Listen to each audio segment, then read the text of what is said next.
Hello and welcome to this exploring session, this first look exploring session, our second one looking at the rare triumphs of love and fortune as seen in 1582.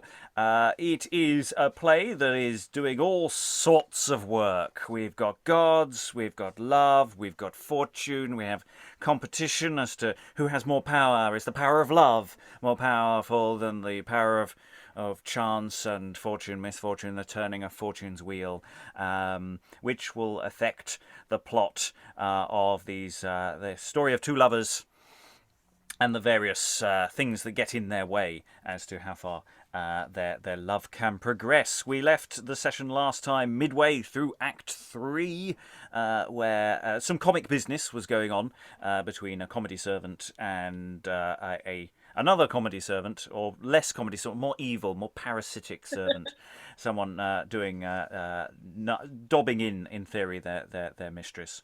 Whereas the other comedy servant is the servant to someone who makes long speeches and is aggrieved about something we haven't quite fully established yet. To continue reading through the rare triumphs, we are, I say, midway through Act 3. We're going to get to the end of Act 4, and the delights of Act 5 will wait until tomorrow. We have in the room reading Lentulo today is... Steve Longstaffe, scholar of early modern drama based in the northwest of England.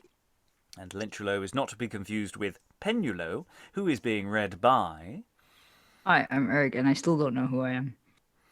No, who does? Who does? Reading Venus and the Duke is... I'm Lois, another scholar of early modern drama living in London. Doubling it implausibly as Armenio and Hermione, or Hermione, depending on your point of view of how it should be pronounced, is... Hello, I'm Helen Good. I'm in Hull. Reading Bomelio is... Aliki, Chapple, based in Lancaster. And reading Fidelia and Fortune today is... I'm Briony, Sparrow, and I am a drama queen from the Midlands. And I'm your host, Robert Crighton. I'll be reading stage directions and maybe reading a sergeant later on if I discover any dialogue that a sergeant randomly will say. So, as I say, we're midway through Act 3. We are in a situation where, in theory, Fidelia is going to meet in a cave with her love, Hermione. Unfortunately, her servant has... sold this secret liaison out to Armenio, her brother, and yes, bad things may be about to happen. Around about here, there's a hermit living all alone apart from his servant, because of course hermits naturally have a servant, so there's a whole selection of people who may or may not now intersect in a moment of high tension and drama. We shall see. So we've just had a speech from Armenio saying how much, broadly speaking, he's looking forward to sorting out this whole situation. But now we have the entrance of Fidelia and more characters to join us in a moment. Behold, the shifts that faithful love can make. See what I dare adventure for thy sake. In case extreme, make virtue of a need, but hence the grief which maketh my heart to bleed. My love and life, wherever that thou be, I am in dole constrained to follow thee.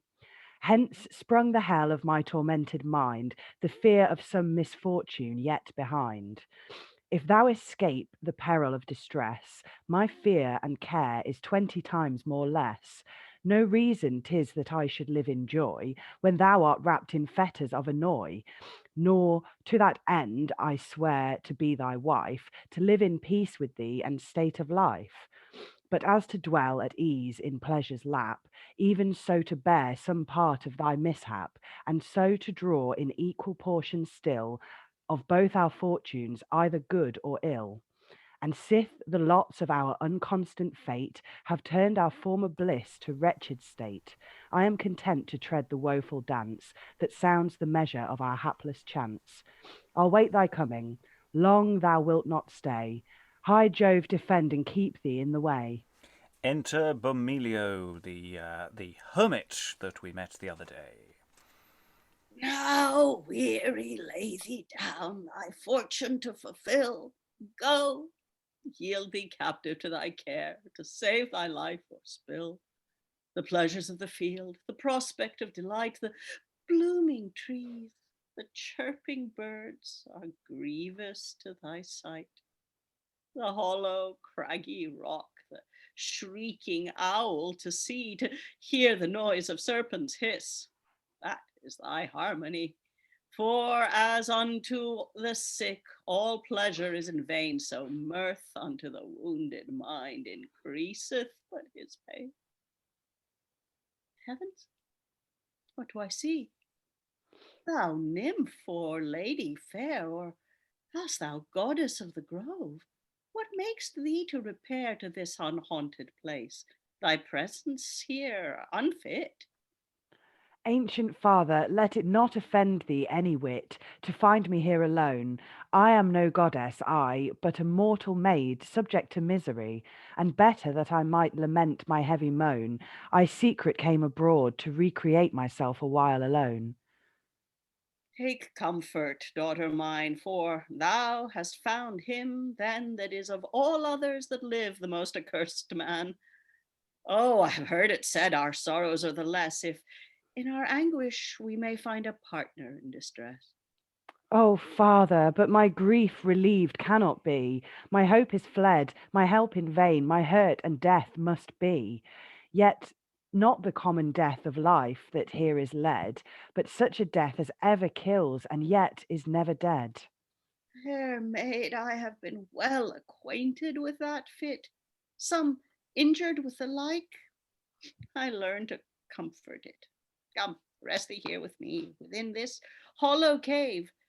There will I reckon up at large the horrors that I have. Thank you, father, but I must needs walk another way. Yea, gentle damsel, be content a while with me to stay. The longer that I stay with you, the greater is my grief. Longer that you stay with me, the sooner is relief. I am provided other ways. Good father, let me go. To him that offereth thee no wrong, be not uncourteous so. Perhaps another time I'll come and visit thee. Both then and now, if you so please, you shall right welcome be. And in a moment, something dramatic is going to happen. But I just want to unpick this little scene because I actually think it's rather fascinating. Is there a misery contest going on here? But then is that sort of awkward thing at the end of going, come in, share my misery, we will compete. And it's good. No, I'm good, actually. You're a bit of a drag. Be rude now, young lady. There's a really interesting little social interaction here that I really like. It's so awkward.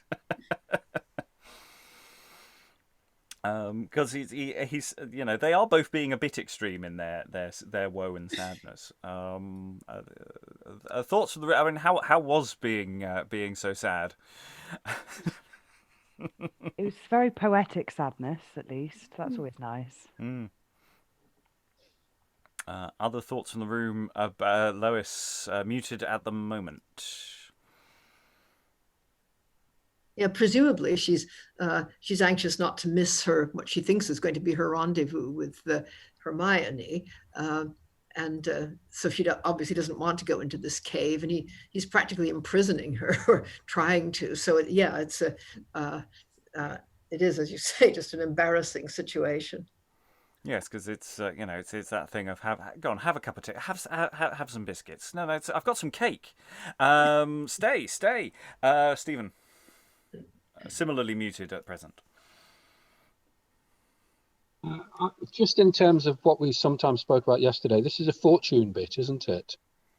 The particular tenor of Bomelio, particularly, sort of lamenting, the sad state of fortune, in a fairly capacious way.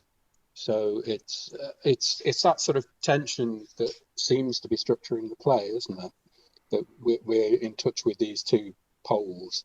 This is a fortune bit. Yeah, I was noting because the speech before we came back, as it were, Armenio, when he exited yesterday, is talking about fate and fortune's on my side. And then the speech we opened with today, Fidelia is talking about faithful love. So it's like the individual characters are also championing the various gods' positions, and that they might be inhabiting those roles as well. So I'm now quite interested in just quickly doing a search and just finding which characters uses the word love and fortune most frequently, and whether there's almost like and love. 1 point to Venus going on element to it. I don't know if that's too jokey, but I do wonder about that. How much is that seeded in the rest of the text? Eric, then Helen.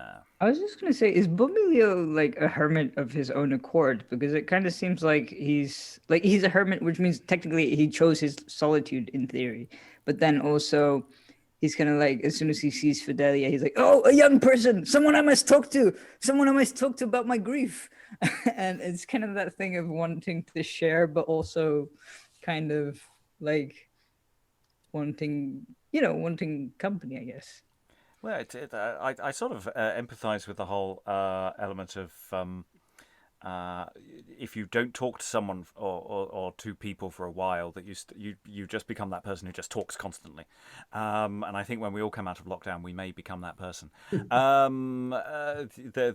that quality. There's a hint in earlier that it's not entirely his own volition. That he's had a very bad earlier part of his life, so whether he's formally in exile or not, I forget, so there might be something on that. Helen? The moment he said, "But heavens, what do I see, thou nymph or lady fair," I immediately didn't think love, I immediately thought lust. Yep. My immediate reaction was, "Oh dear, run, young lady, run!" Well, we could give it that spin. I mean, I was going on a lighter note, but it could be a bit more creepy that way. Aliki. Yeah, as I thought of that as I was reading him, but I also thought, have you ever been on a train with? It's usually an older man who hasn't brought anything to read, and if a woman sits next to him, her job is to entertain him for the journey. Yeah. And it felt a bit like that. Here's somebody I can finally talk to. Briony. Yeah, I have worked as a barmaid for a lot of years, and it's exactly that. It's not the train setting, it's the man of a certain age, I think, unfortunately. Oh, thanks, Eric. Something for us to look forward to. So it's always good to have goals in life. So let's move on. I paused quite early on and say we have more to go. So an offer to stay has been proffered. Fidelia is not that keen, but then enter Armenio to stop whatever sort of thing is going on. Shall she be welcome unto thee, old wretch, indeed? I'll welcome both of you. Come, maid, away with speed. Oh, brother. Brother, peace. Good father, help me now. I no weapons, wretch that I am. Well, youth, I'll meet with you. Must you be gone? Is this your meeting place? Come, get you home, and pack you, sir, apace. Were't not for reverence of thine age, I swear thou shouldst accurse the time I met thee here. But if faith, sister, my father shall welcome you. Go tell thine errand if thou canst. Hermione, adieu, 10 times adieu. Farewell forever now. I thank thee, fortune, that thou didst this deed allow. And exit Armenio and Fidelia, leaving Bomelio on stage. Thou heaven and earth, and ye eternal lamps that restless keep his course in order due, thou Phoebe bright that scatterest the damps of darksome night, I make my plaints to you. And thou, Alecto, hearken to my call. Let forth a serpent from thy snaky hair. Tisiphone, be swift to plague them all that make a pastime of my care and fear. And thou, O Jove, that by thy great foresight rulest the earth and reignst above the skies, that wreakst the wrongs of them that master right against the wretches that thy name despise. Radamanth, thou judge of hateful hell, where damned ghosts continual moaning make, send forth a fury, what may further well the just revenge that I here undertake. Henceforth accursed be thou, evermore. Accursed all thou takest in hand to do, the time, the day, accursed be the hour, the earth, the air, and all that long thereto.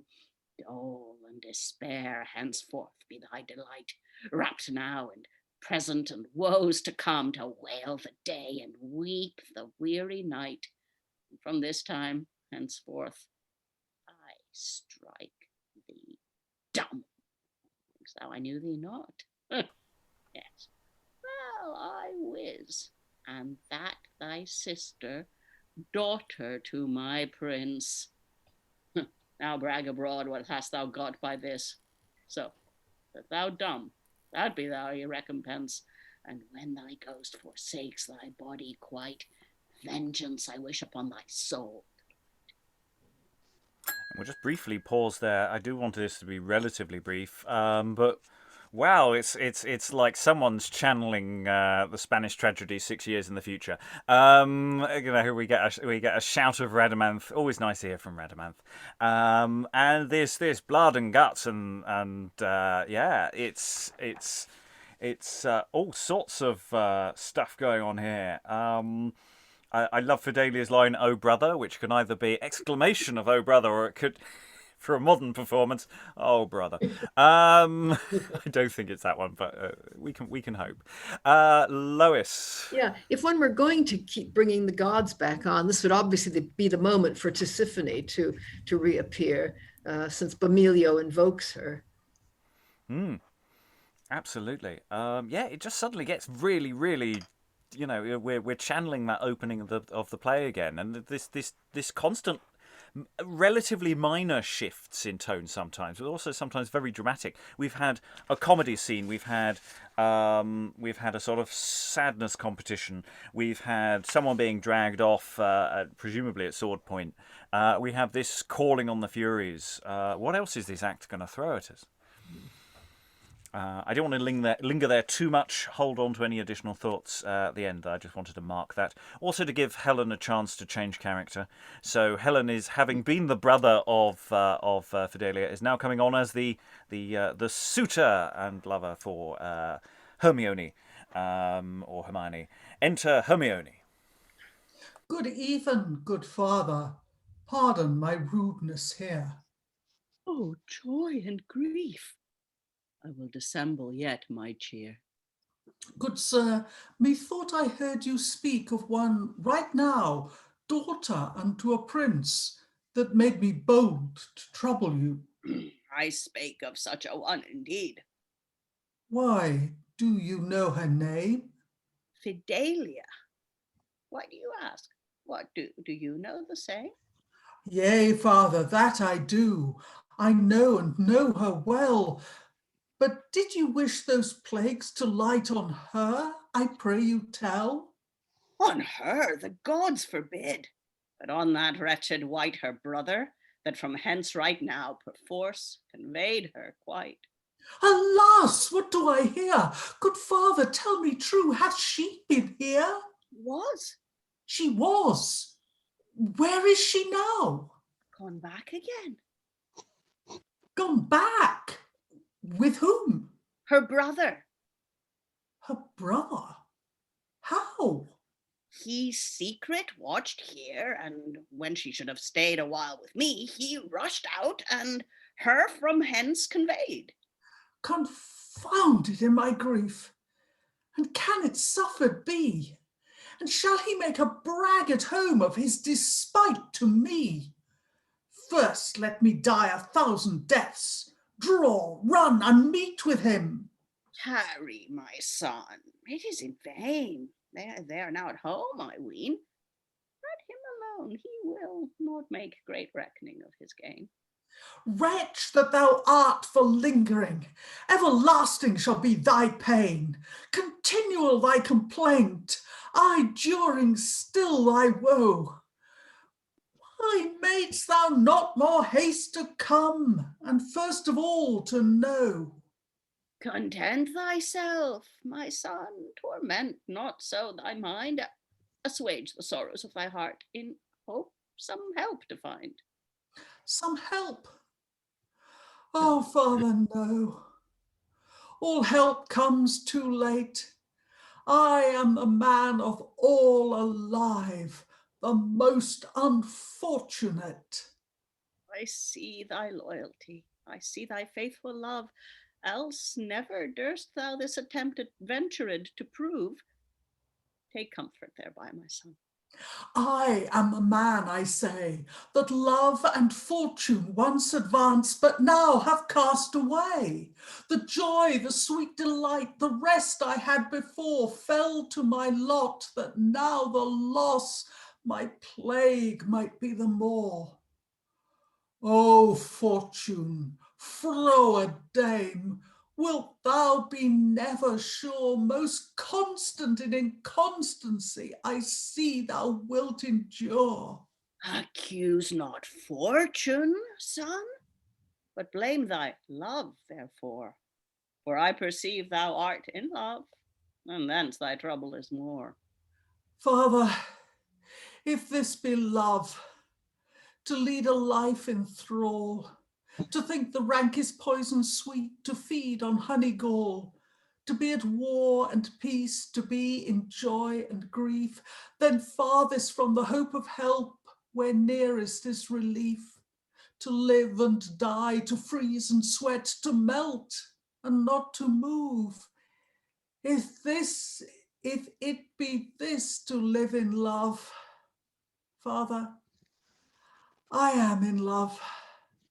Why did you not possess your lady then at home? At home? Where is it, sir? Alas, for I have none. Brought up I know not how, and born I know not where. When I was in my childhood given unto my prince, then here, of whom I cannot tell, wherefore I little know. But now cast out to seek my fate, unhappy where I go.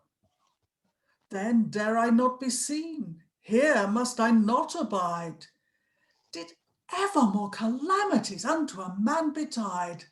My heart will burst if I forbear amidst this misery. Behold, thy father thou hast found, my son Hermione. Thy father thou hast found, thy father, I am he.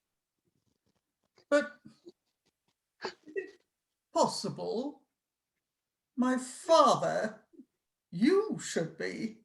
Even from my first exile here have I lived forlorn, and once I gave thee to my prince, for thou wast noble born, and now he gives me thee, and welcome home again. This is my recompense for all my former pain. Dear father, glad I am to find you here alive. By your example, I may learn with froward chance to strive. Come, son, content thee now within a cave to dwell. I will provide for thy redress, and all things shall be well. A darksome den must be thy lofty lodging now. Father, I am well content to take such part as you. Here is a breathing fit after hard mischance. O gracious Venus, once vouchsafe thy servants to advance. Strike up a noise of viols. Enter Venus in triumph. Behold, what love can work for their delight that put affiance in her deity. Though heaven and earth against them bend their might, yet in the end theirs is the victory. I will in them, and they triumph in me. Let fortune frown, I will uphold their state. Yea, seem they never so unfortunate. Brag not too much. What think'st thou I have done? Nay, soft, not yet. My sport is not begun. And the stage direction. Music, or noise. Okay, that's the end of the act. So, ta-da! Who said yesterday that they were expecting Hermione? I'm liking dropping the H. I think that's a really good solving of that problem. It was going to turn out to be of better stock, and everybody's going to turn out to be noble. Me and Helen, I think. Yeah. Yeah, but I mean, I can't see. Okay, finding your father is, on the whole, a good thing when you thought you didn't have one. But finding he's a sodding hermit in a darksome cave is not, to be honest, I imagine, what he had in his wildest dreams. Well, what can one do, Aliki? But he's in mid self-flagellation, so maybe it fits. I'll just sit here in the dark, in the damp, cold cave. Yeah. I've got a lovely cave here. It's it's very roomy. It's got excellent ventilation. Do you know what radon is? No, good. Eric. I like to think that strike up a noise of violins. That could be like either really dramatic violins, like sort of horror suspense violins, or it could be really like wedding type violins, like sort of triumphant violins. But because it's nondescript, it's like Well, it's viols rather than violins. So but you know what I mean. Same principle. Yeah. Lois. Yeah, and it says Venus's triumph, doesn't it? Which could mean a whole procession of people and a chariot and all sorts of stuff. And given the way this play has been going, that's probably what it does mean. Yeah, absolutely. So we've been doing civic pageantry in the evening, and we've been discussing the difference between terms like triumph and device and that. So here, yes, I said in triumph when I read the stage direction, but the Enter Venus triumph does suggest that something quite spectacular happens to close the act. That doesn't mean she isn't also arriving in triumph. We have throughout this scene this back and forth between love and fortune, which has more affected you here. It's really quite explicitly played out, so that when Venus and Fortune come in, and Venus sort of doing and Fortune going no, wait for it. Eric. You can kind of see somebody going, have you been affected by fortune lately? Other thoughts about this little sequence? I like that Hermione is really polite. He comes in and immediately says, "I'm terribly sorry for intruding. I thought I'd meet someone here, but is this bad?" And then we go through. It's an interesting progression as well. The scene seems to sort of layer in where we're going with it quite nicely. Even though it does then head to the most extreme ending for the scene that perhaps we can go for. I'm enjoying it, so I don't care how realistic it is. I don't think it's trying to be realistic, so let's not worry too much about it. There are gods. Eric, then Briony, and then Helen. I was going to say that the bit where Hermione goes sort of, good father, tell me true, hath she been here? And then Bomelio goes, she was. And then the other guy goes, she was. It's kind of, you get this feeling that Bomelio is kind of like, well, I've already told you this, because he has said her brother from hence right now perforce conveyed quite. And he kind of is forced to repeat things in a lot of detail for no apparent reason other than to emphasize that she's been here. We know this now. Yeah, and the way that's phrased, it really is setting up some comedy landing as well with that. You know, has she been here? She was. She was. Where is she now? She's gone. What? The, the rhythm on that is really quite nicely structured. Briony. I was just going to say I really, really, really like the way they've ended the scene. It's nice. I think the last little line from Fortune is really nice and loaded. And as you say, having the little bit of a musical procession and whatnot just before as well. It's a nice way to tie it up. Mm. Yeah, and the scene does sort of does set it up, even though not necessarily in the way one is expecting. So it's really nicely structured. Hard agree there. Helen. No, what I was about to say has just been said. Excellent. We're all in accord. Any discord is allowed. It's fine. We don't all have to agree. So yeah, it's interesting structurally. It's a very sound structure. I mean, we were discussing a little bit, or I was expounding a little bit about, what part of the play are we focusing on? But Venus and Fortune are dipping in enough, and they're getting enough of a name check that they do feel like they're present throughout, which is nice. Lois.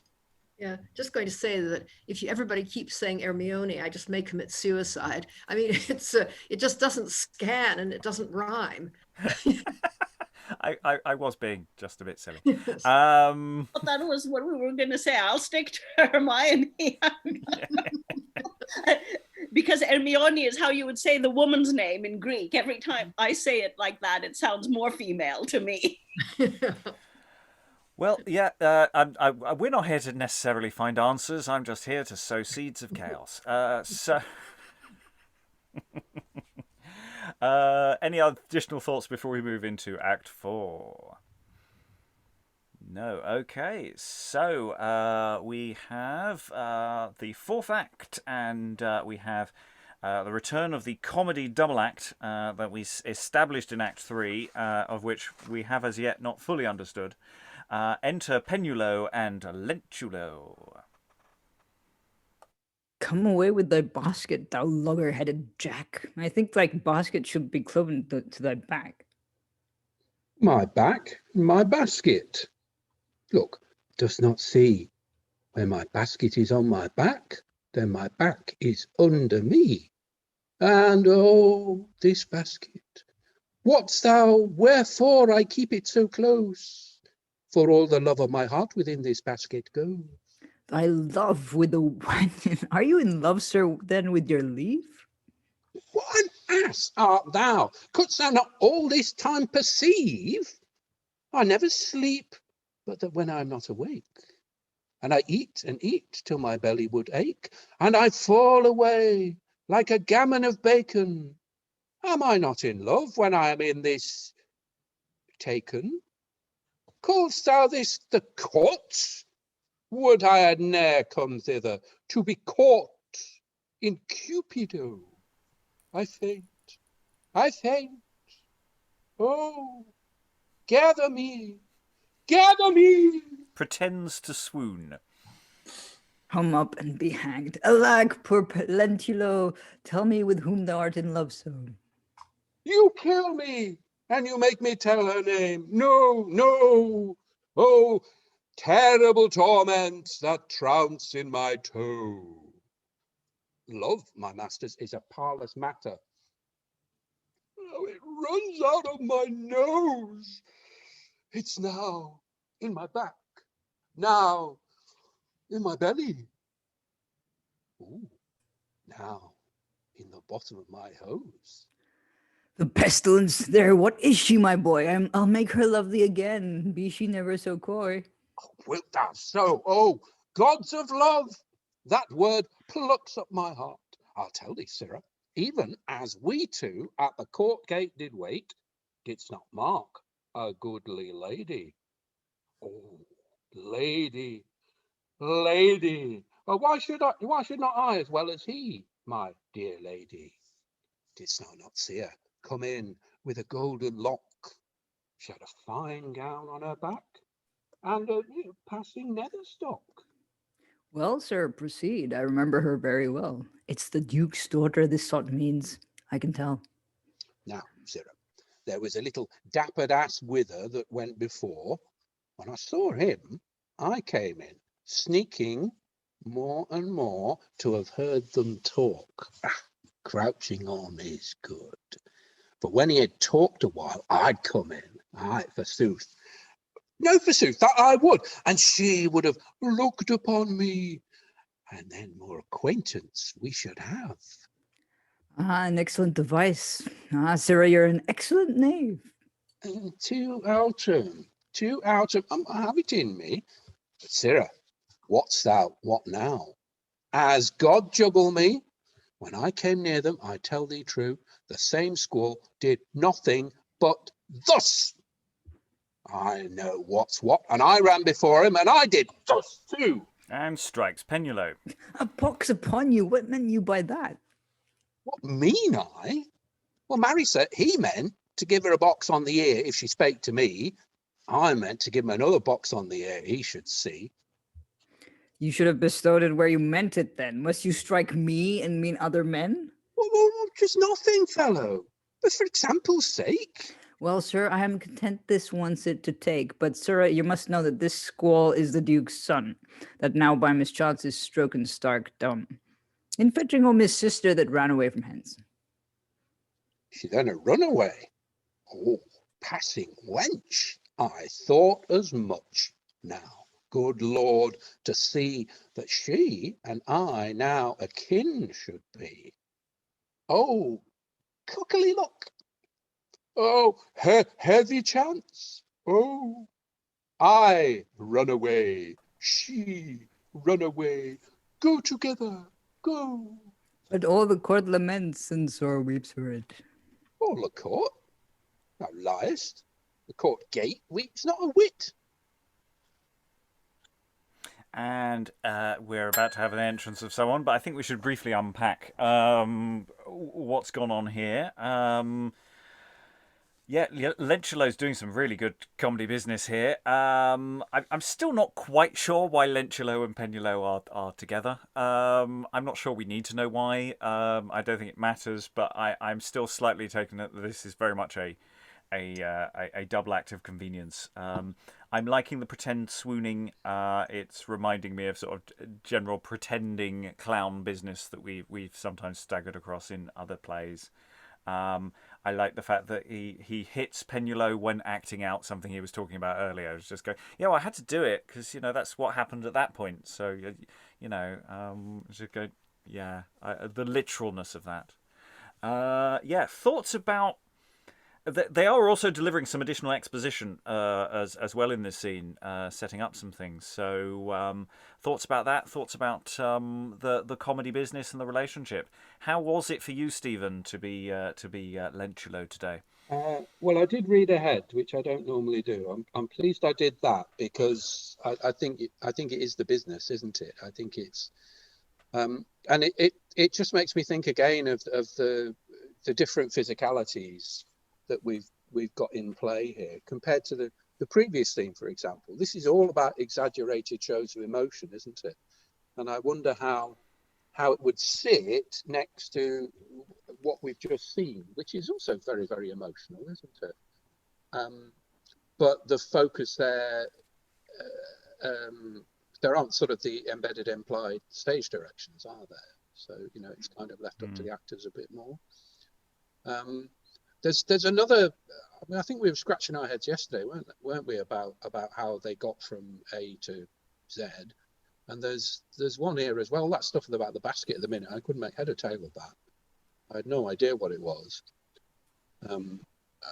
It got us to the point that his heart was in the basket, and then off we go again, which reminded me a little bit of yesterday. But I might just be being dense because I was reading it. It does seem like there's a setup at the beginning that isn't fully explained, which we may be getting exposition for in a moment. Yes, Lois. I'm pretty sure the basket must have food in it because that's the only thing he could possibly be in love with or care about. But there's probably some comic business involving food and drink. Yeah, And I like Stephen's point, that this is effectively lampooning the scene, the end of the last scene, to that sense of extreme states of emotion, and he's doing a very obviously fake variation on what we've seen earlier, which is to a degree what the clown's job is. I think that's not inherently a problem. It's just interesting that this play is doing it. It's not doing it to another play. It's doing it to itself. So there is a sort of interesting slight meta-ness to this. I mean, he's not explicitly doing exactly the same thing. He's probably riffing on stuff he's been seeing.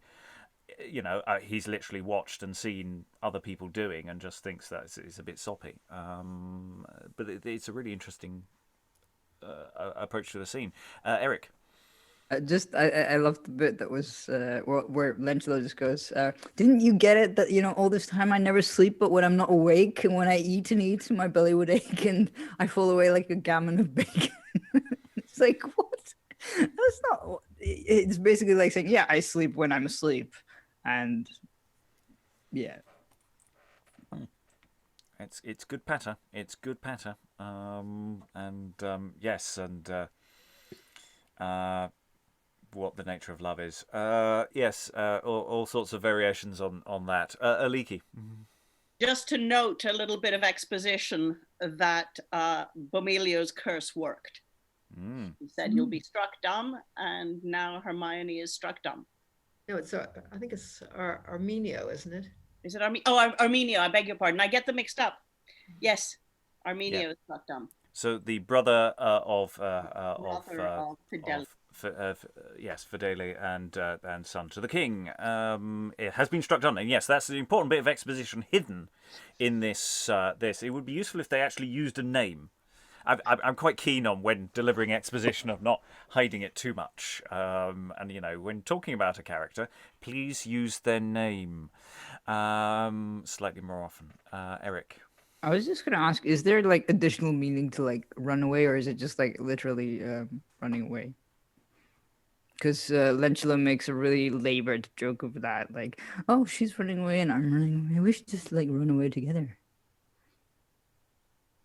No, I think it just means run away. I mean, he's run away from Bomelio, hasn't he?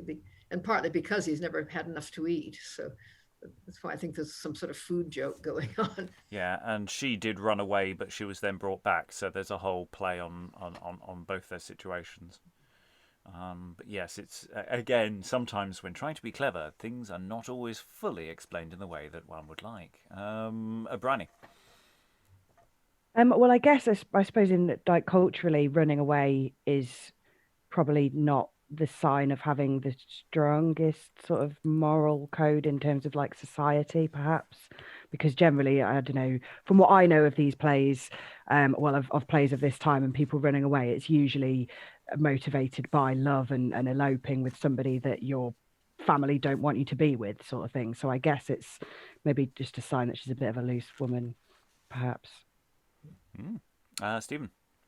Yeah, or just to sort of add to that, really, it does it not sort of, he thinks, put them on the same level, but there is quite a social gap, isn't there? This kind of, well, she's run away and I've run away, so therefore we're the same. And that's the kind of, comedy servant sort of getting above their station as well. Okay, additional thoughts before we continue the scene, because these scenes are sort of continuing running action. So Penulo and Lentulo have been discussing Armenio being struck dumb, and there's the court gate. The court is perhaps in turmoil about this. At which point enter Bomelio like a counterfeit physician, and if anyone really wished they'd read ahead for a part, then possibly Aliki is doing that now. Because it's a counterfeit physician, therefore Bomelio is doing their favourite, whatever accent that is. Oh, merde. Right. So enter Bomelio like a counterfeit physician. Good luck. Bienvenue, si Dieu veni nous entendit, Seigneur. Alors, I have a piece of work in hand now that all the world must not know. Should you, for God's name, the devil! God's name, what's he? Some Spaniard or foreign stranger he seems to be. signore, votre grazio povero muchacho. I have no pleasure in you. Pray thee, get thee gone. What would you, sir? Oh, monsieur, par ma foi, one have the grand knowledge of this science of physique. Can make them all have been all life sick, can make secosi, and the dumb speak, can make the lame go, be ne'er so weak. Can you so, sir? What countryman are you, I pray?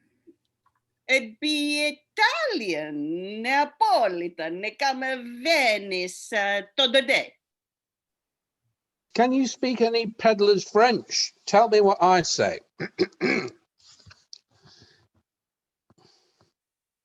No point intended, signora. You are an ass. I can suppose him, I. Monsieur parle petit. I heard now nearby there be a nobleman dame that made me stay. If me no help him, me carry no head away. Will you venture your head to help him indeed? Well, sir, I'll tell the Duke with all possible speed. Tarry me here, I'll return by and by. Excellent luck, it falls out happily. And exit Penulo. Will you venture your head, sirrah? Blockhead, you. You be the ass head. Me can tell that's true. Swoons. Oh, but that thou am in love, thou shouldst know what 'twere to move my vengeance so. Come hither, Sarah. Me speak with you. Me can tell you are the runaway from your mother. Very, very well. You gods and devils, eke. What do you mean to do? Shall I be known a runaway, and to shame me too? I, a runaway, sirrah, go with your uplandish, go. I am no runaway, I would you should know. You no run away from your mother in the wood when he send you to market. No point good. Furies fell and hags of hell with all that therein be. What do ye mean to shame me clean and tell him then of me? Here you, sirrah, you are no devil, mass than I wished you were. I would lamback the devil out of you for all your gear.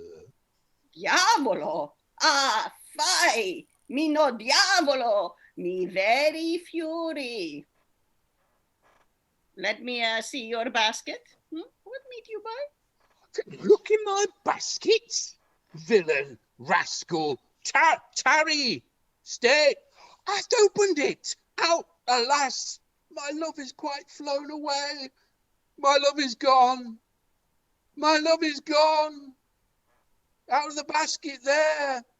Prepare therefore to kill thyself. Farewell, my friend so dear. What do you do, man? Uplandish, heads away. What do you do, man? No point yourself to slay. Come, be hang. Alas, oh my neck, alas. Oh, frying pan of my head. Uplandish now shall worse than ever was. Adieu, farewell, farewell, my love. You love? If you be in love, then do as I bid you do, and you shall have your love away with you too. Uplandish? Oh, my friend, if thou do so for me, hold thee in my hand. Thy fellow friend and partner will I be. Go you then, and get me some fine colosse, and with the marigold leaf to muss your nose. Ah, my nose. My nose. Oh, God, there is my nose in my hand. Uplandish, leave your signs. Without them, I can understand. And come me hither with the gold ring in your mouth fast. He make the lady go with you at the least at last. Oh, let me brace thy cursed corpse. Oh, now I live again. I will go get apparel straight, though be to my pain. 'Tis the apparel, marigold, and a ring. Nothing else. And you the damn ring. I'll bring them. Yes, I warrant thee. I'll bring them by and by. Now, good man, Venus, lend thy hand, and Lady Vulcan high. Exit Lentulo. A good beginning. I am not descried. They know not me, but I know them too well. Disguised thus, their counsels may be tried, and I may safe return unto myself, where I have left my solitary son twixt hope and fear, doubt and danger too, till I return to tell him what is done, which for his sake I have devised to do. Eternal gods that know my true intent, and how unjustly wronged I have been, vouchsafe all secret dangers to prevent, and further me as yet you do begin. Sufficeth you my travail here before, my hunger, cold, and all my former pain, here make an end. Plague me now no more. Contented then, at rest I will remain. But, hark, some comes. Dissemble then again. And before additional dissembling goes, I think we should have a little look at the previous dissembling. Well done, Aliki, for a cold read there. I have no pleasure in thee, I pray thee, get thee gone. I'm so using that. Like that very much. It's a really nice bit of business. There's all sorts of possible bits in here. Of course, he's left alone with his own servant, who on one level he wants to get back at. He also wants to make sure that his servant doesn't recognize him. So there's sort of two things going on here. And then setting up his servant to do all sorts of things to do with apparel, a marigold, and a ring, which I assume is set up for some business later on. I hope it is, otherwise I'm slightly bamboozled by quite a lot of that bit. Lois. Yeah, I'm wondering whether, do you think Lentulo tries to hang himself? There seemed to be some kind of reference to that, and then he talks about his neck. Well, he's crying out in despair, and this whole thing about love flying out of his basket, which again brings us back to the question of what the basket is meaning at the beginning. Yeah. Aliki. I have a theory about the basket. I wonder if it's a dove or pigeon that could be eaten. I mean, they were quite common food for the poor in all, I don't know if in England, but certainly in the rest of the world. And it would fly away, and it's the symbol of Venus. Yeah, like that. Yeah. But yeah, I think he doesn't hang himself. I think he's saying there's no point in trying to kill yourself. You're going to get hanged for being a runaway. Yeah, so he's saying, I want to kill myself because I've lost my love. And you're going, well, you don't need to do that. Others will do it for you. You'll have a chance of getting to heaven.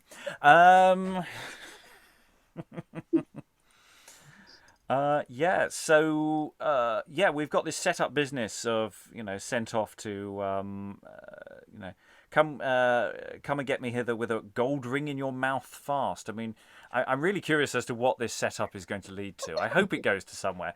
I'm wondering about Marigold. Muss your nose with. What the effects of Marigold to your nose would be. I mean, is it a peppery kind of effect? Is it going to do? I genuinely don't know what that would do to you, Lois. Yeah, there must be some business there too, because Lentulo says, my nose, and it's my nose in my hand. I mean, I don't know. I imagine Bomelio takes the opportunity to tweak his nose or something, but there must be a bit more to it. I don't know. My dad used to do this when I was a little kid. He would grab my nose and say, "Oh, I've got your nose." There it is. Which is also nicely rude. So I don't know, maybe. Yeah, I mean, obviously, Bomelio as a physician, is going to ask for material. So there's a question of what this that maybe there isn't a resolution to what's going on here because it's a setup for jokes later on. Other thoughts about just Bomelio? I mean, the nice thing about Bomelio, of course, is the question of how good is Bomelio at pretending to be a physician. I mean, this accent is doing all sorts of different places. But we've had that before with accents for Spanish, French, Italians of many a sort in other plays. Eric, I think I saw a hand. Yeah, I was just going to say that it's interesting how Lentulo switches around the gender of Venus and Vulcan for some reason. Yeah, there's some sort of wordplay thing going on there.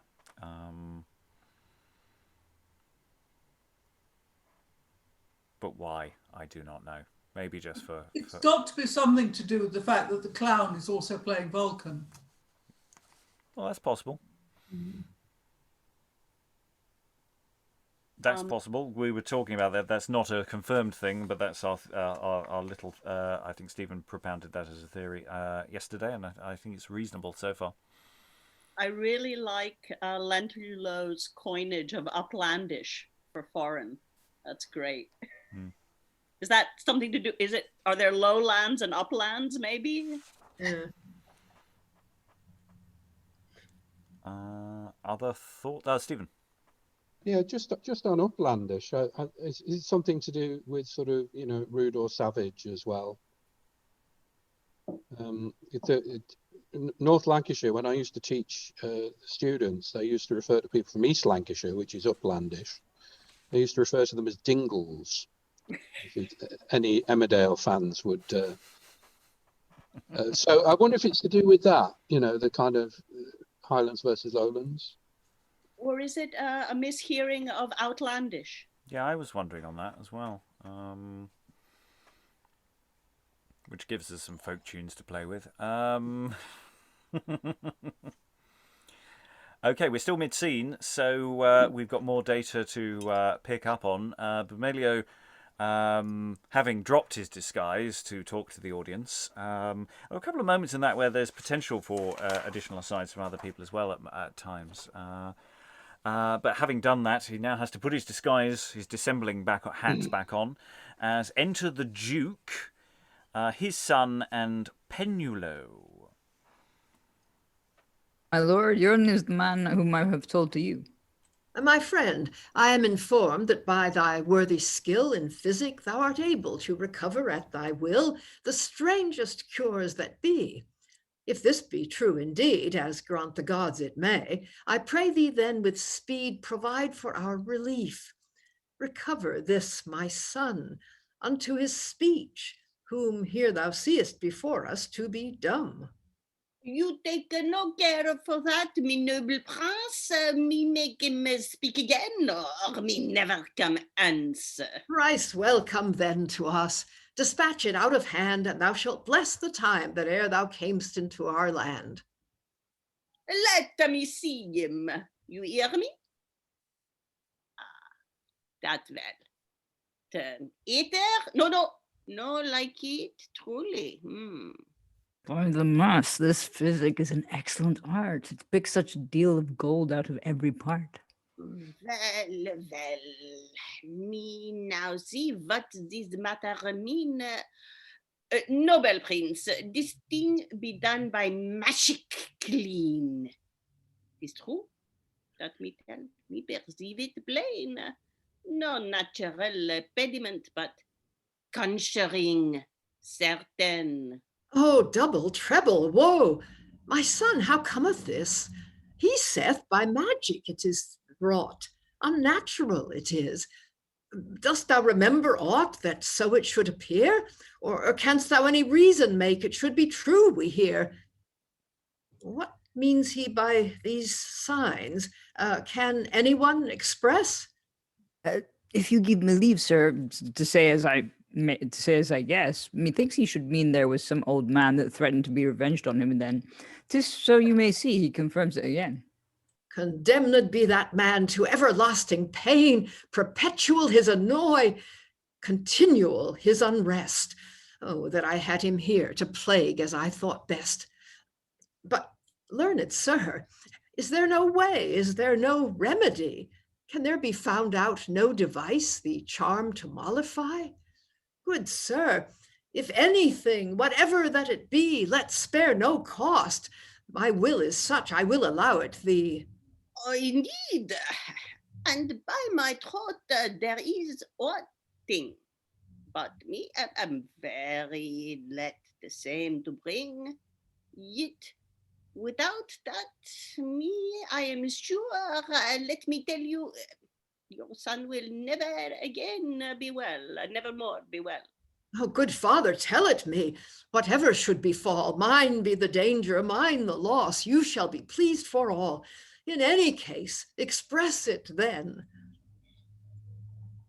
Fate, then me will, if you no have your son be so dumb still.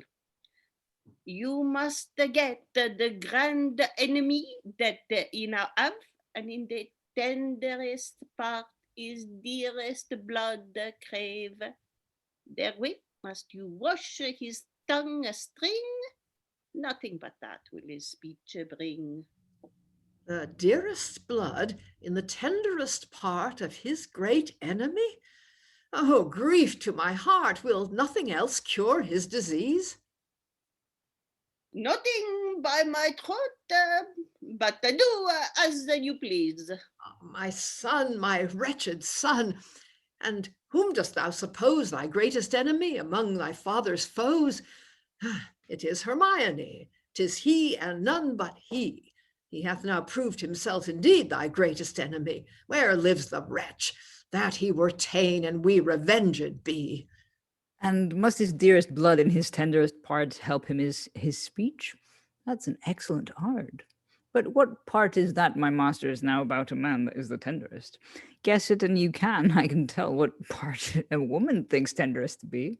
And there is dear blood in it, but benedicite. And do you think, sir, there is none but he that can be thought his greatest enemy? I have heard it said there is no hate like to a brother or sisters. If they fall at a debate, I will not say, but you may think it as well as I.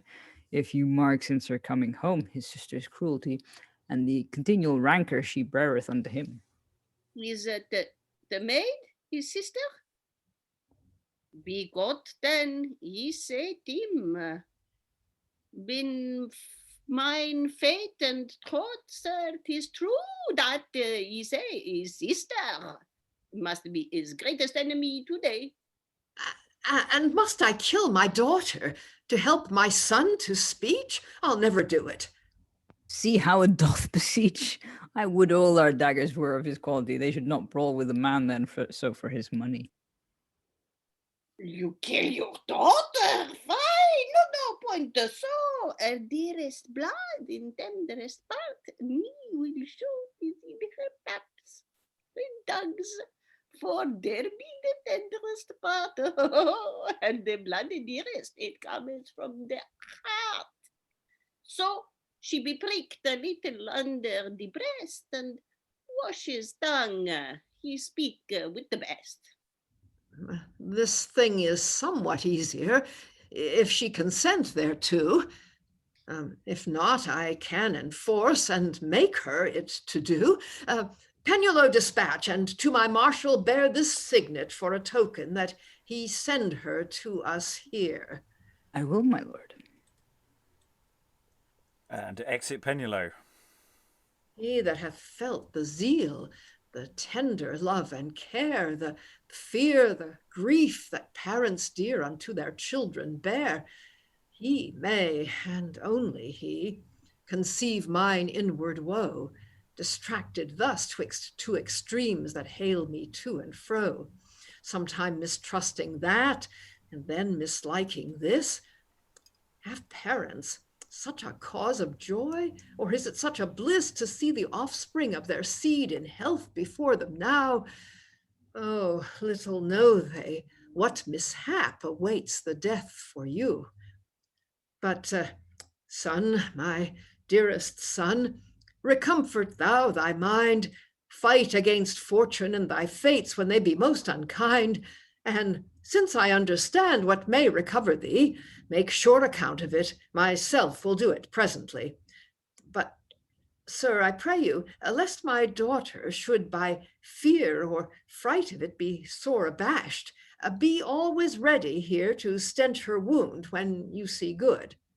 Oh, she lose but a little blood, 2 or 3 ounces, so it shall be the very most. Yonder she come, is no she? The same is she. And I think we'll just pause before we try and introduce this proposition to Fidelia. Bomelio,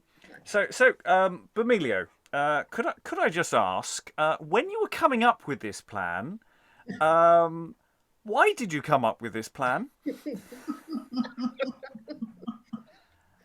I can't imagine what he's up to. I can Briony. answer that. Boobies. Well, I mean, okay, obviously apart from boobies, but he does want her to be his daughter-in-law, presumably, so it's a bit extra ick, even on top of the ick. Yeah, but boobies. I couldn't resist.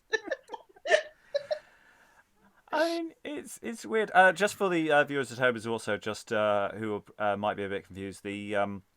The speech prefixes have changed in this text. So the Duke and his son, we're referring to the King Phizanties, who we read yesterday, and the son is Armenio, who is now silent and dumb. If I hadn't twigged, as it were, when I was calling him Duke, I don't know whether he's Duke or a king. I don't know what's going on there. But anyway, that's who it is. So just for anyone who was confused there. So yeah, boobies. That's sort of where we are. Yeah, I mean, Bomelio, yeah, that's a move. That's a move. I mean, maybe you've been thinking about this too long, and you've just gone weird with it. Anyway, Lois. Well, the other possibility is that this is some sort of test.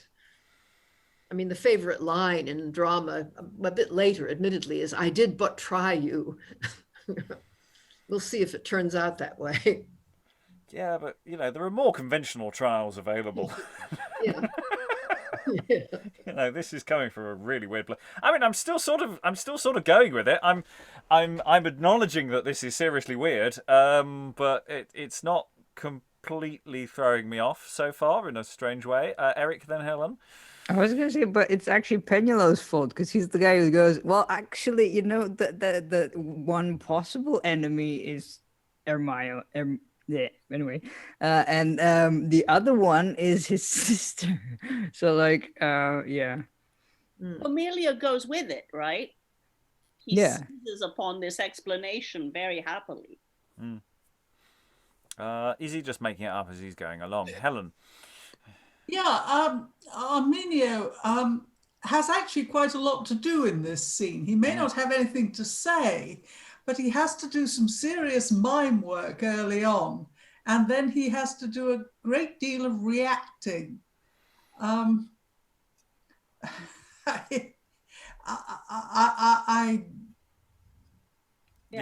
did not see where this scene was going. I really did not. Yeah, so his reactions to what they're suggesting his cure is, I mean, what are his reactions? I mean, the potential for this to involve a lot of upstaging is huge. Briony, then Lois. There's also, you could play with, does Armenio recognise Bomelio? I know nobody else has at this point, but that could be a bit of a fun twist on it, because he can't tell anybody if he does recognise him at any point. Yeah. What's the sign for hermit? It's the sign for revenge. That's the one that's troubling me. Careful with that gesture, Eric. It can be misinterpreted. Lois. Yeah, I figured. Yeah, I'm wondering whether Bomelio also takes the opportunity to, I don't know, steal something from Armenio, because I think Penulo has this comment about how you seem to get money from everywhere, and if you're a doctor, and I mean, the Duke is certainly offering him untold wealth, but it may also be that he's somehow managing, under pretense of examining Armenio, to take off some jewelry or something. Yeah, there's this constant money out of a bag quality to and oh no, my diagnosis has stopped. The you need to put another shilling in the meter. Eric. I was doing while we were doing this whole dialogue thing. I was trying to figure out. I was trying to look up uses of marigold, and apparently one of the things that they not used for officially, but like they're sort of grown alongside chili peppers. So maybe that's what's going on with the marigold leaf business. I don't know. Do we have chili peppers in England at this point? Well, no, I don't know. Maybe. Other uses are more medicinal, like treating diarrhea, treating worms, treating rash and that kind of stuff. So maybe it's the only there is a logic that we're not getting. Okay, we're still mid-scene as we always are. So the King Duke Phizanties is now there, awaiting the arrival of his daughter. Enter Fidelia with Penulo. Father, they say you sent for me. Yea, daughter, I did so. And mark what I shall say to thee, the cause thereof to show. Thou seest thy brother here. In name, but not in kind. Well, hold thy peace, I say, and let me tell my mind. Thy brother here, I say, thou seest him stricken dumb, and as this learned man declares, by magic it is done. But yet there is a way, one thing he telleth me, that will restore him to his speech that resteth inwardly, which, though I might command, yet I entreat to know, be not so stubborn or unkind thy furtherance to show. Noble father, you cannot say, but hitherto I have been most obedient to your will in all things that you crave. But herein pardon me, if this I do deny, I never can be made to grant help to mine enemy, my deadly enemy, worse than my mortal foe, and such a one is he to me, for I have found him so, that laboured evermore to cross me with despite, but I am glad I may so well his courtesy requite. Right, woman, either love like an angel or hate like a devil, in extremes so to dwell. But, daughter, I command, and I thy father too. And I, your daughter, anything that lawful is to do. Is it not right and lawful both to help thy brother's woe? Is it neither right nor lawful, sir, to help my deadly foe? If he have been thy foe, he may become thy friend. And when I see that come to pass, I may some succour send. But wherefore shouldst thou be so cruel unto him? Because unto my dearest friend so spiteful he hath been. Nay, stubborn girl, but then I will constrain thee, I. Lay hold on her. Myself will then, sith she doth it deny. Assist me, righteous gods, in this extremity. Pardon, please, you let me a while with her alone, and me warrant make her consent to you anon. Else give me a powder with me give her a powder with a little drink which make her sleep, and then when she not think with the sharp razor me prick her by and by and stop it again, and she feel no why. Please, you be gone, and let us do alone here. Me make her consent, you no interfere. Do it, Master Doctor, and I am bound to you for a ungracious girl that dost deny thy father to obey. Look to her, sir, and send me word when thou hast done the deed. And exit the king, leaving Bomelio and Fidelia alone. Away, away, fate, me make her bleed. Oh, wretched girl, what hope remains behind? What comfort can recomfort now thy mind? Forsaken thus of father and of friend, why seek'st thou not to bring thy life to end? Can greater woes befall unto thy share? Come, gentlemen, dispatch and do not spare. If it be so his pleasure and thy will, I am content my dearest blood to spill. Defer not then. Hold, take thine aim at me, and strike me through, for I desire to die. The heavens forbid, fair maiden. No, not I. I am thy friend. I am no enemy. Fear not, stand up. It is only for thy sake that I this toil and travail undertake. Thy love, my son, is at my cave with me, safe and in health, long looking there for thee. Trust to my words, fair maid, for I am he that overtook thee in the wood last day, and till thy coming, Hermione, I say, is in my cave. What joyful words be these? And is Hermione your son? Do then as you shall please. Behold me ready, pressed to follow any way. Good father, do not thus delude a simple maid, I pray. I trust unto your words, my life is in your power. Until I see Hermione, each minute is an hour. Daughter, dismay no whit, but trust to me. What I have said, performed thou shalt see. I have dissembled with thy father here, the better that I might with thee confer. And since thou art so faithful in thy love, as I may well report I did thee prove, let us be gone now, closely as we may. Yea, my good father, even when you will, I pray. Thrice blessed be the hour I met with you. My father now and brother both adieu.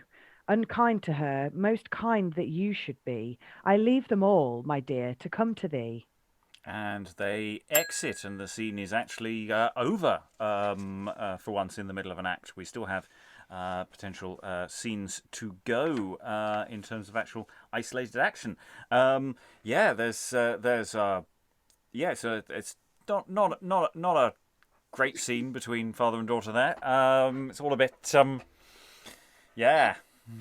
I'm not sure I believe in Bomelio's planning. I mean, how he thought that it's okay, I'm just going to stab your daughter in the tit with a knife was a good ploy to get them to leave him alone with her. Yeah, and if I can't persuade her, it's all right. I'll just drug her. That seems like a perfectly fine thing for you to tell the father of a daughter. It's strange because the father brought up the question of consent earlier, and then just rides roughshod over it. Me make her consent. Yeah, it's never a turn of phrase that one ever really wants to hear. Who's next to leap in? I thought I saw someone, but I forgot. Stephen. Is the idea that he's going to knock her out and then let blood so that she becomes weaker and weaker and fainter, and the consent thing isn't an issue? So not stabbing so much, but subduing her so that he can then, take a pint or two. He only wants an ounce. Yeah. Or two. Right. For her brother. Yeah. Because there's nothing weird about this at all. Yes. Briony. I like how much she's allowed to actually stand up for herself. She's got quite a cheeky mouth with her father in that, and it's quite nice to see. Lois. Yeah, I mean, considering the sort of things that Armenio was saying when he was speaking, his being dumb seems to me a great benefit to everybody, but obviously they don't see it that way. But this preference of, giving a voice back to the son, even if it does mean wounding the daughter, seems to me, it's obviously weird. Yeah. Aliki. But when you put it that way, right? Hey, it's a bit weird, but that's how you get through the day. Helen. I think it's slightly less weird if you think that he never actually intends to do it. Because he's created the situation and he can presumably undo it by his art. And this is in fact a ruse so that he can take Hermione out of her father's sight briefly so that they can skedaddle. Oh yes, there's no. It's just I'm just wondering, could Bomelio could he come up with a better plan? I'm not having a problem with how weird the plan is per se. It's interesting as a test how far people are willing to follow an authority figure who says really random stuff. And that actually interests me about this scene. Is just that everyone's willing to accept the word of this doctor. Even though it's seriously strange. Briony. Yeah, I feel like they could have made it so that the fact that it has to be from her breast could be a thing, for him to have got her on his own, well, it's a bit delicate or whatever, but they haven't even made it that way. It's he's like, well, you go so I can try and persuade her, and if that doesn't work, I'll drug her. So it's not like it was even put in there. It is just weird. We're here for weird sometimes. Sometimes we're not. We're allowed to not go with the weird if the weird is too weird. Eric. I know that this is like sort of trying to poke holes in an already like, you know, problematic, well, not problematic script, but well, it has problems, but anyway. But like, you know, there's a part of me going, well, what if Penulo had not like picked up on like the, you know, okay, well, Hermione is not here, therefore we kind of have to find someone else. What if that had not happened? Would Bomelio just like have driven the conversation in that direction anyway? Anyway, we have more material to get through before the end of the session. We may stop at least once before we get to the end of the session, but this is a longer act, or it feels like it's a more substantial act than some of the earlier ones. We're really deep into the action now. I'm going to actually ask Briony, coming up, there's a sergeant. If you could read that, sergeant, please. We've been dancing around with some parts here. Otherwise, we have the return of Enter Hermione with books under his arm. Yes, there's a slight problem on the third line. Who's there now? Which can be fixed if I interpolate a few words. Do so, and I will look into that problem as to why that is that. I think it's just a high, isn't it? Yeah. O gods, that deepest griefs are felt in closest smart, that in the smiling countenance may lurk the wounded heart. And now I see the noble mind can counterfeit a bliss, when overwhelmed with care his soul perplexed is. It is for dastard knights that stretch on feather beds, despairing in adversity so low to hang their heads.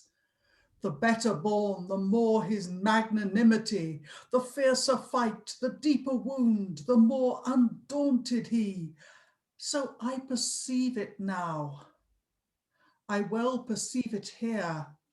What I myself could not, I learn by thee, my father dear. He that in golden age, I mean his lusty youth, was thought to spend in pleasure's lap without regard of ruth. He that had lost his time as bravely as the best, only devising how to make his joys surmount the rest. Not in that wanton youth, not in that pleasant mate, could fortune with her fickleness his wonted mind abate. He rather challengeth to do her very worst, and makes a semblance of delight, although indeed accursed. My father thereupon devised how he might revenge and wreak himself on her that wrought him such despite, and therefore I perceive he strangely useth it, enchanting and transforming that his fancy did not fit. And I may see by these his vile blasphemous books, my soul abhors as often as mine eye upon them looks. What gain can countervail the danger that they bring? For man to sell his soul to sin is not a grievous thing. To captivate his mind and all his gifts therein to that which is of others all the most ungracious sin, which so entangleth them that thereunto apply, as at the last forsaketh them in their extremity. Such is this art, such is the study of this skill, this supernatural device, this magic. Such it will, in ransacking his cave, these books I lighted on. And with his leave I'll be so bold, while he abroad is gone, to burn them all.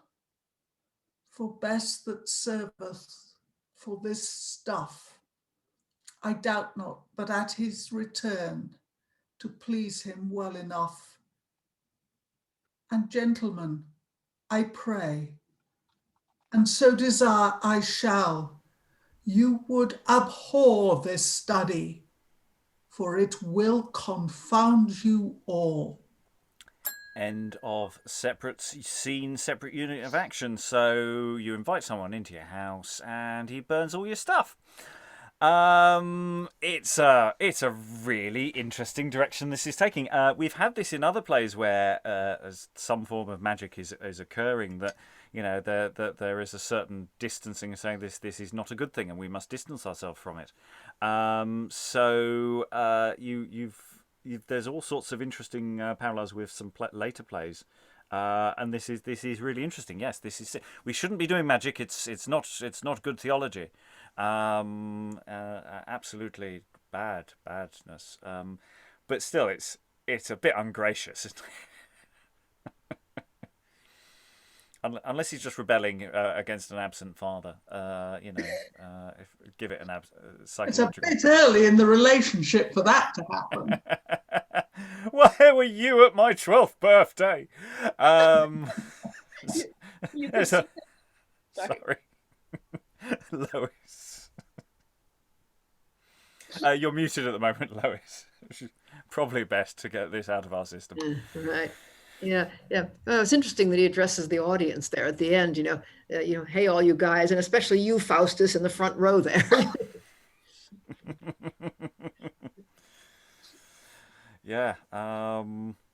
Give it a few years, all this stuff is going to come out of the woodwork in the other theatres, isn't it? You suppose Dr. D was in the audience?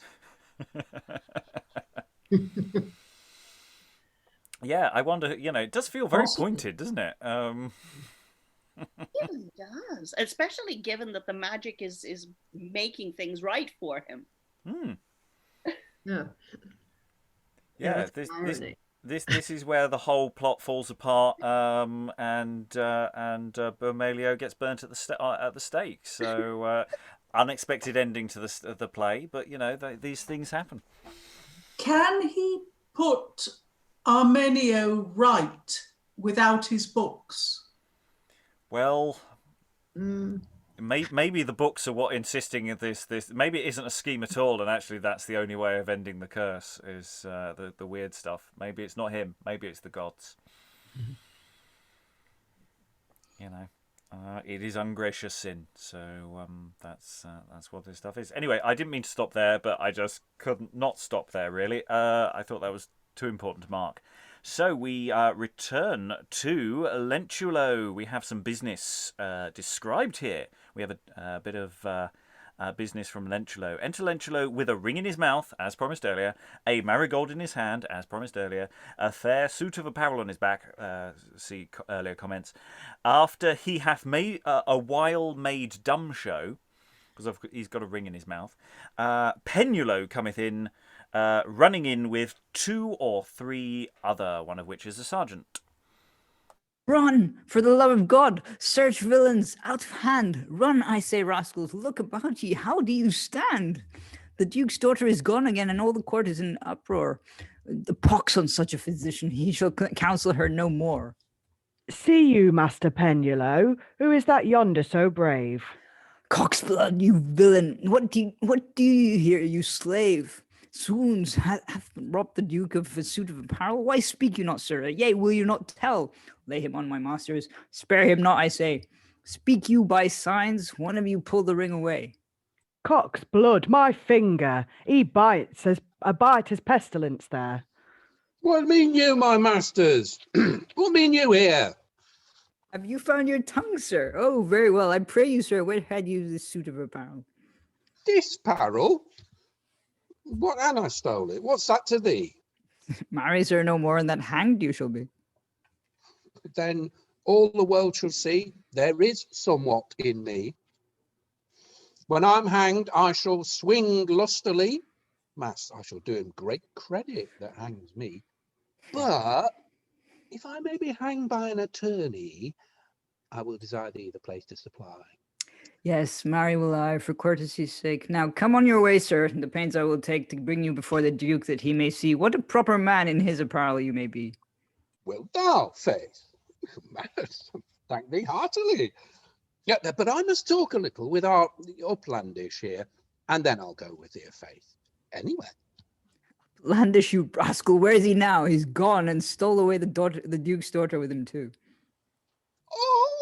my heart. What do you say? Marry that together they both be run away. Nay then, have after ye, and behind I'll not stay. What's no such haste with you, sir, I pray? And is my lady gone and fled? Oh, take me up, for I am dead. Farewell, my marigold. Oh, villain, caitiff he, by bones and stones and all the moons, I will avenge it be. You shall be revenged, sir, that shall you presently. Away with him to the Duke, by and by. Go by myself, and you will let me alone. Now, as I walk, alas, I make to me my moan. When I in prison strong, poor soul, shall live and die, then will I make my loving song upon mine own pig's knee. Away with him, sirs. Why do you tarry? Well, that were in my case, thou wouldst not be so hasty. And he's exiting custody of the sergeant. Eye upon it, what a stir have we here. Never was nobleman's house in such fear, such hurrying and stirring, such running every way, such howling, such crying, such a cursing the day, that ever the villain could counterfeit so. Then when least we thought of it, away with her to go. But the world is so full of knavery now that we know not whom to try to say to you. If my wife fall sick as she may, I'll make a condition she shall never take counsel of an uplandish physician. Hang them knaves, but what a prating keep I, when I should have been 7 miles of mine errand, for why I must go set all the country up in a watch, if it be possible, this physician to catch. And exit Penulo. Enter Bomelio and Fidelia. Daughter, stay. Forbear thy posting haste. Thou needst not fear. All perils now are past. Thanks to the gods that such success they gave, thus happily to bring us to my cave. Oh, father, still I fear mishap behind. Suspect is natural unto our kind, and perils that import a man's decay can never be eschewed too soon, they say. Had I but sight of mine Hermione, I care not then what did become of me. I will herein accomplish thy desire, so grant the gods the rest that I require. Hermione! Hermione! My son, I say, come forth, and see thy friends that for thee stay. Enter Hermione.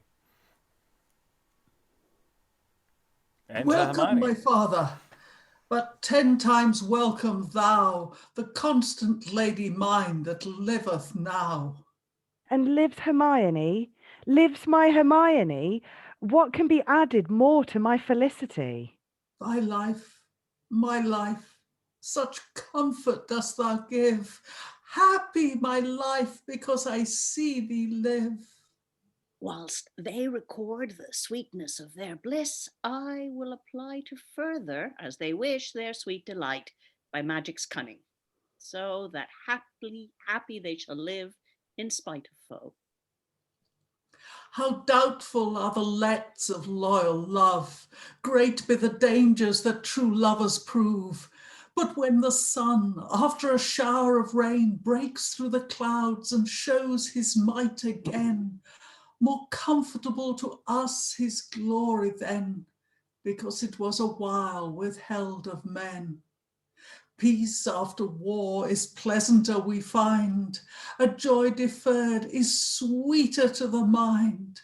So It hath been said that when Ulysses was 10 years at Troy, and 10 years more, alas, wandering abroad as chance and fortune led, Penelope supposing him for dead, but he providing still for afterclaps, when he had scaped 1,000 hard mishaps, it did him good to reckon up at last unto his wife his travails he had passed, and sweetly then, recording his distress, to make the more account of happiness. So then, as the turtle that hath found her mate forgets her former woes and wretched state, renewing now her drooping heart again, because her pleasure overcomes her pain, the same of thy desired sight I make, whereupon thy faith, thy heart and hand I take. And so I swear to thee unfeignedly to live thine own and eke thine own to die. And Bomelio, who has stepped aside while they were doing lovey things, whatever they've been saying, Bomelio returns. Gog's blood! Villains! The devil is in the bed of straw! Wounds! I've been robbed! Robbed! Where be the thieves? My books? My books! Did I not leave thee with my books? Where are my books? My books! Where be my books, villain? Arrant villain! Oh, father, my dear father, hark. Father, my dear father, so give me my books. Let's have no more tarrying. The day begins to be dark, it rains, it begins with tempests, thunder and lightning, fire and brimstone, and all my books are gone. And I can't help myself, nor my friends. What a pestilence. Who came here? I'll tell you, father, if you please to hear. What canst thou tell me? Tell me about turd. What? And a come? I conjure thee, foul spirit, down to hell! Oh, the devil! Ah, the devil it comes upon me, and I lack my books. Help! Help! Lend me a sword! A sword! Oh, I am gone. And stage direction, he raves. Alas, how fell he to this madding mood? Oh, the heavens and earth deny to do us good. Oh, father, my good father, look on me. What meant I not to shut up the door and take the keys with me and put the books under the bed straw out? You whore. A whore. A whore. Gog's blood, I'll dress you for a whore. I have a cause to curse whores as long as I live. Come away. Come away. Give me my books. My books. Give. And exit. Help me, good Hermione. And exit. I come, O worlds of misery, confounded at the top of my delight. The fates and fortune thus against me fight. And exit. Enter Venus and Fortune. This is Fortune's triumph. Sound trumpets, drums, cornets, and guns. How Fortune rolls. See, madam, who can dash your bravery, even at the pitch of your felicity, when you are sure that they shall steadfast stand, even then my power I suddenly can show, transposing it as it had never been so. Herein I triumph, herein I delight, thus have I manifested now my might. Here, ladies, learn to like of Venus's lure, and me, love, long your pleasures shall endure. Now thou hast done even what thou canst, I see. They shall be once again relieved by me. Music, end of the act. I'm really loving the one-upmanship of the triumphs there. You know, Venus came in, there was some stately music, you know, some viols, and here you've got trumpets, drums, cornets, and guns. I mean, and this is an indoor space. So this is going to be loud and overwhelming, and yeah, it's some interesting things about cueing, the so-eyes, and the way the lovers are talking to each other. Father going into the cave and then coming out, just losing it totally. Yeah, wow. I really wish we'd read this play before we did Faustus and quite a few other plays actually that follow it. You know, we can't always do plays in order, but I could have done this one a lot earlier, and I really wish I had. Thoughts from the room, Briony. Was anyone else really confused by the exits? Because it's almost, I don't know, like he seemed to have totally turned on Fidelia, and then he sort of exits shouting, presumably at her, and then she's like, help me, and goes after him. It just all seemed a bit weird. Yeah, why are people exiting? Maybe the exits are slightly misplaced in terms of logic. Maybe Bomelio doesn't exit and sort of is chasing people away. It's a really good question about why people... I mean, obviously we know why everyone's not very happy by the end of the scene, but why are they sort of running off beyond they need to? Eric? I thought that it was more like Bomelio is sort of dragging her off, or like, you know, trying to kick her out of the cave or whatever. She's going, help me, while being dragged off, but obviously that didn't carry in the stage directions. Yeah, it should be that they both exit. You know, they're both exiting at the end of the help me good Hermione, rather than two separate exit points. Yeah, I like that. Aliki. Yeah. So it does whore mean what it means now? And is it gendered? Because, okay, so I mean, he's doing the classic patriarchal thing, right? I am hurt. Let's punish the nearest woman. That'll do it. Well, I think he's gone mad, really. Yeah. I mean, you know, he doesn't know who she is anymore. Yeah, I think that's true too. Yeah, but. Yeah, sorry. I mean, it can be used in a slightly less gendered way, but here it is clearly being used absolutely in that sense. Eric, I was just wondering about the door, because I'm guessing this is like sort of something where you can cover the entrance of the cave rather than an actual like sort of physical natural cave, because a cave with a door sounds a bit weird, unless it's like, you know, the cave door thing that we had in Sophonisba and Dido and all of those things.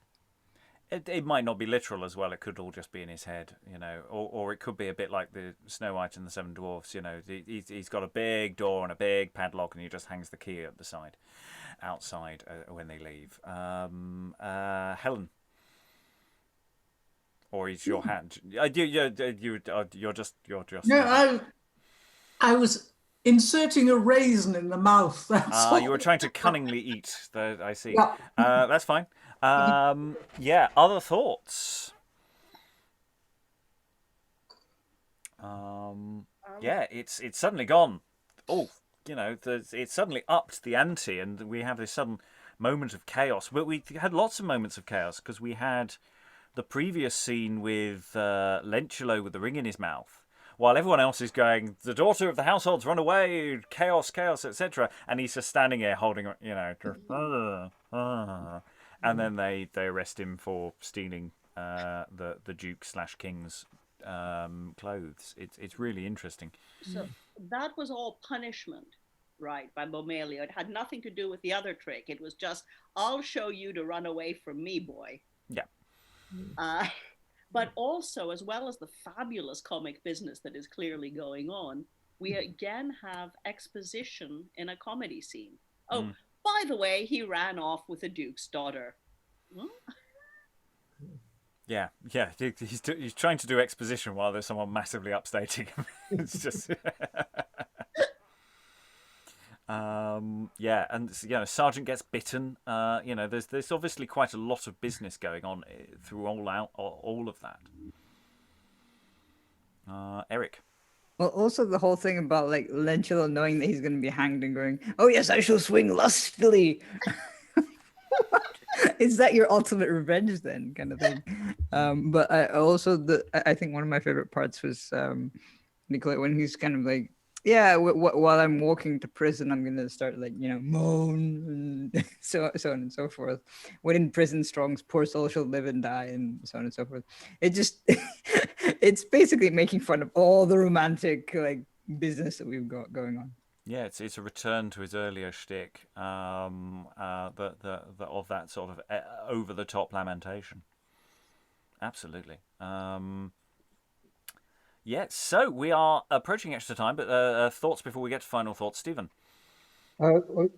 Just Eric's point. It reminded me of the line in Waiting for Godot, let's hang ourselves, it'll give us an erection. Then all the world shall see there is somewhat in me. Yes, it is his level actually as a character, isn't it? We had that earlier with the when it was talking about his lower parts at one point. Helen. I noticed Bomelio's line, and all my books are gone. I cannot help myself nor my friends, which I think is very interesting, that these are working tools. It's not just his love of possessing them. They are his working library. They help him to assist his friends as well as himself. And also he doesn't actually find out, I don't think, that his son is the one who's not run off with them. He still thinks someone has stolen them. He doesn't know that his son has burnt them because his son doesn't have a chance to tell him. Yeah, and there's this thing of So could just give me a word in edgeways before he goes all Orlando Furioso on us. Again, a play yet to come, though we've already done it twice. Briony. But Hermione doesn't seem to grasp the magnitude of what he's done either during any of this, and even when he sort of his last lines, maybe he's realizing how upset his dad is, but there's absolutely no responsibility for it. No, it was fate and fortune, nothing to do with me. Yeah, there is a real the men have some issues here that we need to address, perhaps. Okay, we are into extra time, so it's very much final thoughts. We've all been here, I think, from the beginning, so we can start. We've got one act to go, which we're going to do first half of tomorrow's session, where we're going to find out how it's all going to wrap up. Who's going to be the big people and the little people. Who's going to win? Fortune of Venus. Place your bets. But yeah, just thoughts about the play overall so far. What we're hoping for. Predictions for the end. It's quite a roller coaster in many ways. It's a really interesting play. Eric, I'll go to you first. Yeah, it's interesting the structure of it, because you've got these sort of very dramatic things, as we had yesterday, where we had like the really dramatic entrance of Tisiphone, and then we got all this comic business, and then we've got drama, and then comic business, and then drama, comic, like dramatic monologues kind of, or soliloquies, and then comic business, which is quite, I don't know, well, not unconventional, but it just seems interestingly paced and awkwardly toned, I guess. Yeah. But I'm interested to see the end. Yes, I want to know who wins. Do you have a prediction for the final? It's 1-1 so far. We're into injury time, as it were. What do I don't know if it's going to be a penalty shootout or not. Heaven help, us all, really. Any predictions, Eric? I don't know. I think that they're kind of going to agree to disagree at some point, but maybe that's just because I've not read ahead. Yeah, I can't say. Oh yes, I don't want you to actually tell us. That's the game. Aliki, final thoughts. So we were saying yesterday that it's very conventional, predictable so far, and certainly we predicted that Bomelio would turn out to be Hermione's father. But apart from that, it hasn't been very predictable at all. I'm particularly charmed by the jokes position. And I think there's also quite a bit of humor going on in some of the more serious scenes that we're not quite tuning into, or that we could do more with on stage. Yes, there's so much potential here and so much to workshop. I'm really curious to see how this getting the balance of tones and those shifts in tone is. Yeah, I like it when a text presents me with challenges. Lois, final thoughts. No, I feel much the same. I mean, it's obvious what needs to happen for a happy ending. I'm not sure whether it's going to happen. I must say, since I'm supposed to be playing Armenio tomorrow, if Bomelio really can't cure him without his books, I might as well not turn up. If I gave you dialogue, I assume you must say something. It's a very short session, so I mean that's a prediction. I've made that mistake before, but I usually don't go by stage directions. I usually go by whether they have a speech prefix somewhere. So, Right. I guess that gives away something about this. well, maybe it's to say his final words before he dies. Yeah. Helen, final thoughts. Oh, great improvement on yesterday, I think. I'm really enjoying the play. If I have to make a prediction, I would say that love is going to triumph over fortune, because that's what's supposed to happen, as opposed to what usually does. Yes, if it was by Lily, a few years later, we would expect an awkward compromise and everyone to be slightly miserable. I don't feel that that's necessarily where this play is going. Briony, any final thoughts? I'm really enjoying it. As I said yesterday, I'm quite a novice to this sort of material, but yeah, I think today, maybe just because we've got a little bit more into the story today, but it has been a little bit more interesting today. Some really, really great characters coming out. I absolutely love Lentulo. He's brilliant. Bomelio has been pretty hilarious, and we did not see the whole booby thing come in, so that was interesting. And it's not a prediction, but I'm definitely on Team Fortune. She's got more sass than Venus. We shall see. We shall see. Stephen, final thoughts? Nothing to add, really, I don't think. Some great performances. I loved Aliki's performance. That was brilliant. It's nice, isn't it, when the text gives you something and you can really run with that. And I wonder if that this idea that Elizabethan acting is kind of embodying various kinds of passions. I wonder if we could think a bit more about that, because there seem to be these kind of turns going on, don't there? But I don't really have anything to add. I'm enjoying it, Well, it's interesting, Bomelio. I'm now thinking ahead to the Spanish tragedy as being this older father figure who goes very, very mad, and has these moments, as well as sort of other moods as well. I mean, it is a part that really goes for mood and passions, and it starts off being really miserable, and then we get the rage and the revenge, and now we have the madness. So yeah, it's I see lots of future echoes of so many plays actually were flashing before my eyes this session, that I'm delighted that we've looked at it. Eric. I was just wondering, was Three Ladies of London written before this or after this? Because like the Italian part sounds very Italian merchanty part, yeah. I think the first one, Three Ladies of London, is pretty much on top of this, potentially.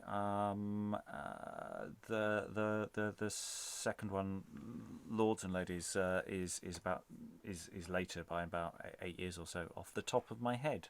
So yes, not necessarily too far away. Yeah. Any other thoughts from the room before I close the session? No? Well, then all that remains is to say we're going to have one more half session looking at this play. We're going to have a mini session looking at Act 5. That'll be coming up very, very soon, as we're going to find out what happens between Venus and Fortune, what happens with all the various lovers. Will it all be put back together again or not? I mean, for goodness sake, we've got a panoply of gods here. If they can't put all the pieces back together, they've got magic and everything. If they can't do it, who can? But all that remains to thank all the wonderful readers for all their efforts today, and all that remains to do is to say goodbye. For I have no pleasure in thee. I pray thee, get thee gone. Goodbye.